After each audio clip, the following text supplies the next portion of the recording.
Hello friends, आपके अपने YouTube channel MIM news bulletin में आपका हार्दिक स्वागत है। बिहार में 7वें चरण की शिक्षक बहाली आज नहीं तो कल आरंभ होने ही वाली है और जैसा कि आप लोग जानते हैं कि इस बार यह जो प्रक्रिया है उसमें थोड़ी बहुत तब्दीलियां आपको देखने को मिलेंगी। यह वीडियो मुख्यतः मैंने आपको इन्फॉर्मेशन कन्वे करने के लिए बनाई है, क्योंकि अक्सर आप लोग ये जो चीज़ें हैं, जो सवाल हैं, कमेंट्स में पूछते हैं कि अपना जो सेफ मेधा स्कोर है 7वें चरण के लिए वो कैसे प्राप्त करें, मेधा अंक आपको किस प्रकार से निकालना है, और जो अखबारों में खबरें प्रकाशित हुई थी मेधा अंक के बारे में, नियमावली के बारे में, और जो एक्चुअल कंडीशन है उसमें कितना डिफरेंस है, किस तरह से आपकी मेधा मेरिट निकाली जानी है, ये हम पता करेंगे इस वीडियो में। साथ ही आपको कुछ प्रमाण भी दिखाएंगे कि छठे चरण की प्रक्रिया में जो बहालियां हुई हैं 1 to 12 की, तो उसमें किस प्रकार से मेधा अंक का निर्माण किया गया है और किस प्रकार से जो है सेफ स्कोर निकाला गया है। सबसे पहले आप लोग जैसे ये पूछते हैं कि मेरा मेरिट जो है, मेरा मेधा अंक इतना बन रहा है और आपका कितना है, या फिर क्या मैं इस मेरिट स्कोर पर सेफ हूँ, क्या मेरी बहाली 7वें चरण के तहत हो पाएगी, या फिर मैं कोई और अपना जो काम है वह शुरू करूँ, कहीं और नौकरी की तलाश करूँ।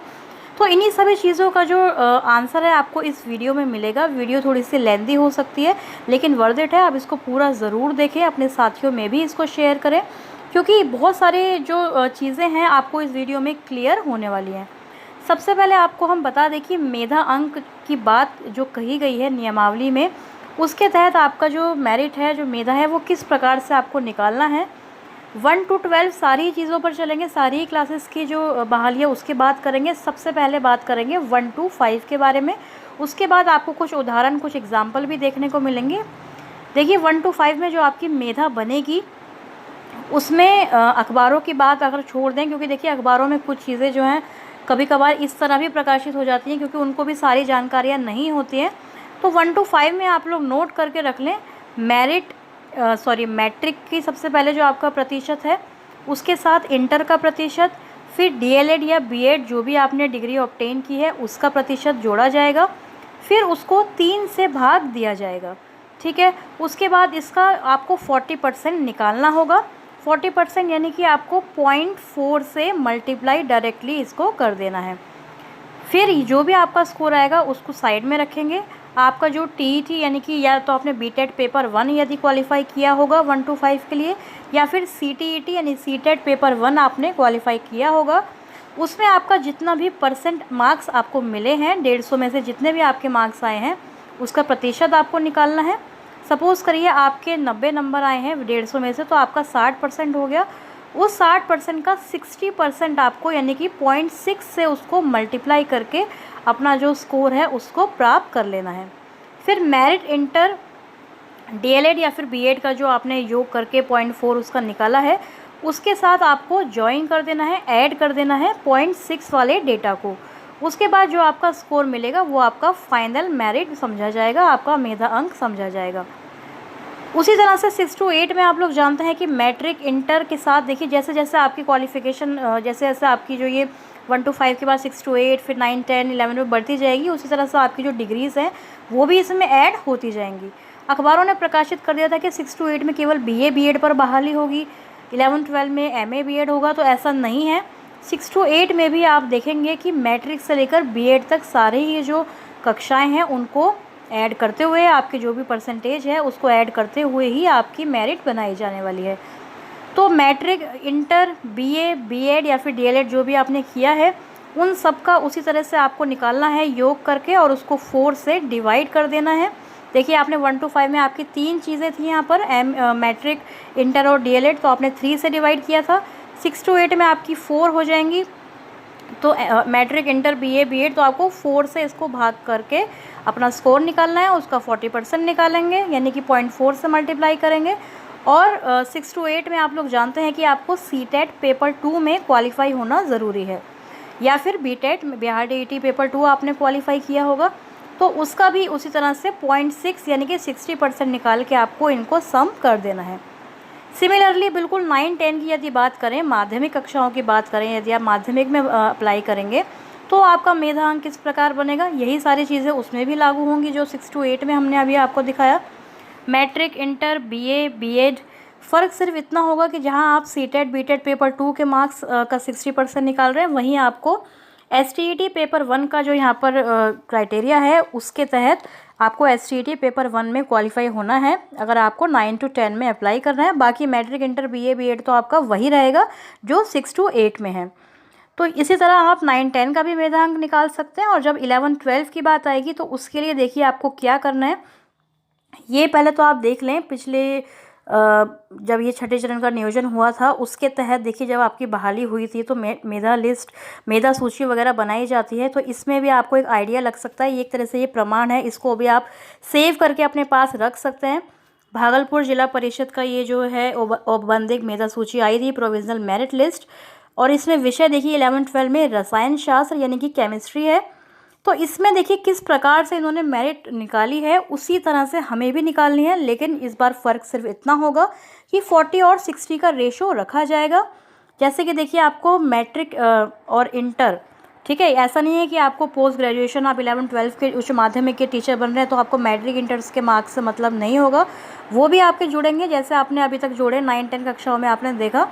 11-12 के लिए देखिए मैट्रिक के साथ इंटरमीडिएट, उसके बाद आपका स्नातक, उसके बाद स्नातकोत्तर यानी कि एमए की जो डिग्री है, पीजी की जो डिग्री है, फिर बीएड की परसेंटेज, यानी कि 5 चीज़ों को आपको जोड़ते हुए उसको 5 से ही आप भाग देंगे तो आपका जो प्रतिशत निकलेगा, देखिए यहाँ पर भी आप देखेंगे अगर स्क्रीन पे, इसको पॉज करके आप जूम भी करके देख सकते हैं कि जितने भी यहाँ पे प्रतिशत आए थे मैट्रिक के, इंटर, स्नातक, स्नातकोत्तर के, सबके प्रतिशत को पहले जोड़ा गया है और फिर जोड़ने के बाद उसको 5 से जब भाग दिया गया तो प्रतिशत का जो योग है वो आया 65.50, यानी कि 65.50 जो ये प्रतिशत आया है।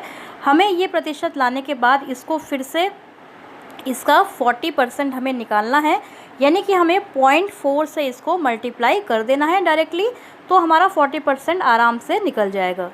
और 11-12 में आप लोग जानते हैं यदि आप शिक्षक बनेंगे, अप्लाई करेंगे तो आपके पास एसटीईटी पेपर 2 क्वालिफाई होना ज़रूरी है। तो पहले देखिए इस लिस्ट में यदि आप देखेंगे तो एसटीईटी का यहाँ पर प्रतिशत निकाला हुआ है, लेकिन उसमें आपको वेटेज पहले मिलता था, यानी कि अधिभाव वगैरह मिलता था। इस बार आपको वेटेज नहीं दिया जाएगा, इस बार आपको डायरेक्टली उसका 60% जो है आपके मेधा में क्रेडिट कर दिया जाएगा, जोड़ दिया जाएगा। तो यहाँ पर वेटेज दिया गया है, लेकिन इस बार आपको 60% यानी कि 0.6 से मल्टीप्लाई करते हुए मेधा अंक निकालना है, और जो फाइनल मेधा अंक आपका बनेगा वो आपको संभाल कर रख लेना है, क्योंकि इतना ही आपका स्कोर बनने वाला है आगे भी। तो ये तो हो गया पूरा जो मेथड है, जो पूरा तरीका है आपके मेधा अंक निकालने का। 1 to 5, 6 to 8, 9, 10, 11, 12 सभी का मैंने बताने की कोशिश की है। यदि आपको अभी भी इसमें कोई कन्फ्यूजन हो, आपका मेधा अंक आपसे नहीं कैलकुलेट किया जा रहा है, तो आप कमेंट्स में अपने प्रतिशत वगैरह सारे ही कक्षाओं के लिखकर बता सकते हैं, सारी डिग्रीज़ के। उसके बाद जो भी आपकी कन्फ्यूजन होगी उसको फिर से एक बार दूर करने का मैं प्रयास करूँगी। तो मेधा अंक आपका इतना बन रहा है, ये तो पहली चीज़ हो गई, आपने कैलकुलेट कर लिया। दूसरा सवाल बनता है कि आपका जो ये मेधा अंक निकला है क्या वह एक सेफ़ स्कोर है या फिर नहीं। ये आपको कैसे पता चलेगा? देखिए जनरली हम लोग देखते हैं कि ऑन एन एवरेज यदि देखें तो 60% से ज़्यादा, यानी कि 60% से ज़्यादा यदि आपका मेधा स्कोर होता है, या किसी भी एग्ज़ाम में आपने अगर कोई भी कॉम्पिटिटिव एग्ज़ाम में आपने क्रैक किया है, तो 60% यदि आपके आते हैं तो एक मतलब सम्मानजनक स्कोर उसको समझा जाता है कि ठीक है 60% है तो आई एम सेफ़। लेकिन अब ये आपका जो 7वें चरण की बहाली होगी उसमें 60% सेफ़ है या फिर नहीं, क्या 70% वाला भी सेव उसमें नहीं है और 50% वाले की भी नौकरी जो है हो जाती है, ये किन चीज़ों पे निर्भर करता है, अब हम इस पे बात करेंगे। क्योंकि बहुत सारे सोशल मीडिया पर ऐसे चैनल्स भी हैं, ऐसी जगह पर प्लेटफॉर्म्स पर बहुत सारे आपको लोग भी ऐसे मिल जाएंगे जो अलग अलग तरीके से बता रहे हैं कि नहीं नहीं मेरा तो 70% है, मैं तो बिल्कुल सेफ़ हूँ, मेरी बहाली हो जाएगी। तो ऐसा नहीं है। देखिए कुछ चीज़ें हैं, कुछ फैक्टर्स हैं जिन पर ये बहाली जो है आपकी निर्भर करेगी। आपका यदि मेधा अंक कम भी है तो भी आप इसमें सेफ़ हो सकते हैं, और यदि आपका बहुत ज़्यादा भी है तो भी आप इसमें अनसेफ़ हैं। कैसे, अब हम इस पे बात करेंगे। देखिए सबसे पहला जो फैक्टर है वो आपका होगा जो प्रक्रिया किस प्रकार से सरकार शुरू करेगी, क्योंकि 7वें चरण की बहाली के लिए बार बार ये दावे किए जा रहे हैं कि ऑनलाइन प्रक्रिया होगी, जो पूरा अप्लाई करने का जो मोड है वो ऑनलाइन ही होगा, और ऑनलाइन यदि होगा तो सेंट्रलाइज तरीके से बहाली होगी, केंद्रीयकृत होगी। तो केंद्रीकृत होगी तो देखिए उसमें तो हम छोड़ ही देते हैं, केंद्रीकृत होगी तो कोई समस्या आप लोगों को नहीं आएगी। आप नियोजन इकाई वार जाकर अपना विषय वगैरह चुनकर अच्छे से अप्लाई कर सकते हैं। जहाँ पर आपकी सब्जेक्ट के हिसाब से पर्याप्त रिक्तियाँ हैं आप वहाँ अप्लाई करेंगे, ऑप्शन आपको गिवन होंगे, तो उसमें तो देखिए कोई समस्या नहीं आएगी। लेकिन क्योंकि नियमावली में ऐसा भी मेंशन किया गया है कि अगर यदि प्रक्रिया ऑनलाइन भी हो, सॉफ्टवेयर भी डेवलप किया जाएगा, तो भी जो नियोजन इकाइयों की स्वायत्तता है उसको बरकरार यहाँ पर रखा जाने वाला है। यानी केंद्रीकृत बहाली भी होगी तो काउंसलिंग आपकी नियोजन इकाइयों के द्वारा ही करवाई जाएगी। तो नंबर 1 फैक्टर तो यही होगा कि प्रक्रिया आपकी किस प्रकार होगी, ऑनलाइन होगी या फिर ऑफलाइन होगी, सेंट्रलाइज होगी या फिर नियोजन इकाईवार ही की जाएगी, जैसे हमने अभी तक छठे चरण में देखा है। दूसरा जो फैक्टर है वो होगा आपकी वैकेंसीज़ का, यानी कि रिक्तियाँ आपके विषय में कितनी ज़्यादा हैं या फिर कम हैं। तो इसका एक और मैं आपको प्रमाण देती हूँ, एक और एग्जाम्पल देती हूँ। जैसे कि छठे चरण में हमने देखा कि कुछ ज़िले ऐसे होते हैं, जैसे कि बिहार में पटना है, भागलपुर है, दरभंगा है, या फिर कोई भी आपका होम डिस्ट्रिक्ट है, तो चाहे वो कितना फॉरवर्ड हो या बैकवर्ड हो, आप लोग वहीं अप्लाई करना चाहेंगे। तो जिस ज़िले में यदि ज़्यादा लोग अप्लाई करते हैं और यदि वहाँ पर सीट्स कम भी हैं, मतलब सीट अगर कम भी है तो भी कई बार जो है अप्लाई कम हो जाते हैं, क्योंकि लोग अभ्यर्थी सोचते हैं कि यहाँ पर तो सीट कम है तो मेरी बहाली का वहाँ पर कोई मतलब चांस नहीं है, गुंजाइश नहीं है, तो सीट कम होती है तो अप्लाई भी कम होते हैं। लेकिन कुछ ज़िले ऐसे हैं जो सभी को पसंद आते हैं, सब कोई चाहते हैं कि पटना में मेरी, भागलपुर में, मुजफ्फरपुर में मेरी जॉब हो, अच्छी जगह पर जॉब मैं करूँ। तो उस जगह पर यदि रिक्तियाँ कम भी हैं तो भी बहुत ज़्यादा अप्लाई वहाँ पर किए जाते हैं। तो ये दूसरा फैक्टर हो गया कि आपका विषय जो भी है उसके अकॉर्डिंग वहाँ पर रिक्तियाँ कितनी हैं। अगर रिक्तियाँ कम होंगी तो अप्लाई कम भी हो सकते हैं और अप्लाई ज़्यादा भी हो सकते हैं। तो आपको बहुत ही सोच समझ कर अप्लाई करना है, चाहे ऑफलाइन करें या फिर ऑनलाइन करें, कि किस नियोजन इकाई को आपको चुनना है, किस प्रकार से वहाँ पर आपको अप्लाई करना है। वहाँ पर जो जहाँ पर भी नियोजन इकाई आप चुन रहे हैं उसमें किस ब्लॉक में, किस प्रखंड में, किस जगह के लिए आप लोग अप्लाई कर रहे हैं, आपका विषय के वहाँ पर कितनी रिक्तियाँ होंगी, सारी चीज़ों को माइंड में रखते हुए, कैलकुलेट करते हुए ही आपको अप्लाई करना होगा। तीसरा जो फैक्टर होगा वो होगी आपकी कैटेगरी, यानी कि आपकी कोटि कौन सी है। क्योंकि यदि आपका स्कोर बहुत ज़्यादा है, 70% से ऊपर आपका मेधांक बन रहा है और आप जनरल कैटेगरी में हैं, सोशल साइंस जैसे विषय से हैं, तो भी आप ये नहीं मान सकते कि आपकी 100% बहाली हो जाएगी, क्योंकि इस विषय में बहुत ज़्यादा कंपटीशन भी है। और कैटेगरी अगर आपकी जनरल है तो वैसे भी आपकी जो फ़ाइट है वो थोड़ी ज़्यादा हो जाती है। अगर आपकी कैटेगरी रिज़र्व है, मतलब कि आप SC ST या फिर OBC EWS EBC फीमेल, ये सब कैटेगरी से यदि आप बिलोंग करते हैं तो आपका एक प्लस पॉइंट रहता है, मतलब आपको एक और ऑप्शन आपके पास होता है कि आपकी बहाली कम यदि आपका मेधांक बन रहा है तो भी हो सकती है।